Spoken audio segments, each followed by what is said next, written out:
আপনাদের কাছে আমার অনুরোধ থাকবে, আগামী 11ই ফেব্রুয়ারি বিকাল থেকে 12ই ফেব্রুয়ারি নির্বাচনের ফলাফল ঘোষণা না হওয়া পর্যন্ত আপনারা সতর্ক সজাগ থাকবেন, কেউ যেন ভোট চুরি করতে না পারে।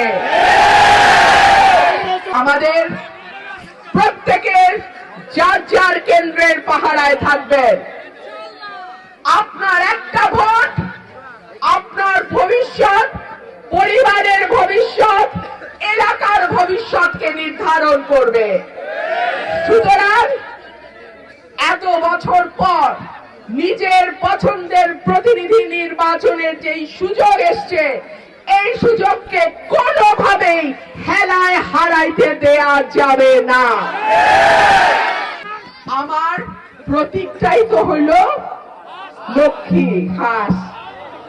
আমার মা বোনদেরকে বলি, আমার বোন যেমন বলে গেছে, একটা হাঁস পাললে দেখা যায় একটা থেকে দুইটা, দুইটার থেকে চারটা, চারটা থেকে আটটা, এইভাবে সংখ্যায় বাড়ে।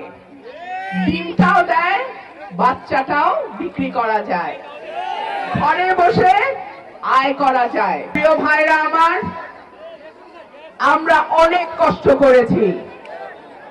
দীর্ঘ 55 বছর স্বাধীনতার পর পার হয়ে গেছে, কিন্তু আমাদের এই এলাকা আলোর মুখ দেখে নাই। আপনারা আমাকে একটা বার সুযোগ দেন। আমার বোন বলে গেছে, হাঁস হইল সমৃদ্ধির প্রতীক, হাঁস হইল ভাগ্য পরিবর্তনের প্রতীক, হাঁস হইল নতুন শান্তির প্রতীক। সুতরাং এইবারের ভোটটা হাঁস মার্কায় হবে।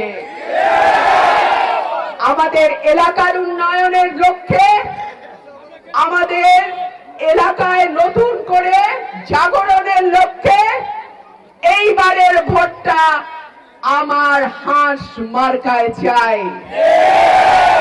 বহু উন্নয়নের ছোঁয়া আমি দেখেছি, তাহলে আমার এই ব্রাহ্মণবাড়িয়ার এই অবস্থা কেন? আমার সরাইল আশুগঞ্জের এই অবস্থা কেন? আমি যদি বলি, আমাদের এই ব্রাহ্মণবাড়িয়া শিক্ষা, দীক্ষা, সংস্কৃতি, কালচার, রাজনীতি সর্বত্র বাংলাদেশে একেবারে টপ যারা, তাদের মধ্যে একটা জেলা, তাহলে এই ব্রাহ্মণবাড়িয়ার এইরকম দুর্দশা, আমি তো অন্তত স্বতন্ত্র হই আর যাই হই, আমি তো এই দুর্দশা মেনে নিব না।